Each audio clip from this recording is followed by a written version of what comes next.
চেঙাৰ কাছুমাৰাত পুনৰ ভয়ংকৰ খহনীয়া ব্ৰহ্মপুত্ৰৰ বুকুত জাহ গ'ল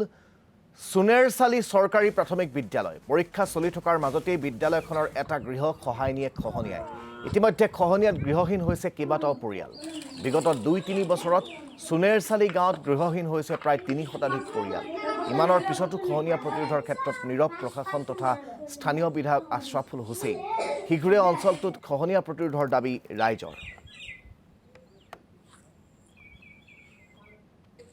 এলপি স্কুলৰ পূবফালে কমেও 2-3 পৰিয়াল আছিল সেইটো গৰাখহনীয়াত উঠাই লৈ গ'ল পিছত এতিয়া এলপি স্কুলটো যাও অৱস্থা হৈছে ইতিমধ্যে এলপি স্কুলৰ যিটো হেডমাষ্টাৰ ৰুম আছিল সেইটো নদীত গ'লে আৰু তাৰ ওচৰতে অংগনবাদী চেণ্টাৰটো আছে সেইটো নদীত গ'লে পিছত আৰু এটা এলপি স্কুলৰ এটা ৰুম ইতিমধ্যে নদীত গ'লে গাঁওখনে উঠাই লৈ গ'ল বেলেগ বেলেগ ঠাইত কেম্প পাতি আছে কিন্তু আমাৰ ইয়াত এটা দুখৰ বিষয় এই স্কুলৰ ইয়াত দুখন মছজিদ আছিল আমাৰ ধৰ্মীয় অনুষ্ঠান এই দুখন নদীৰ কবলত যা গ'ল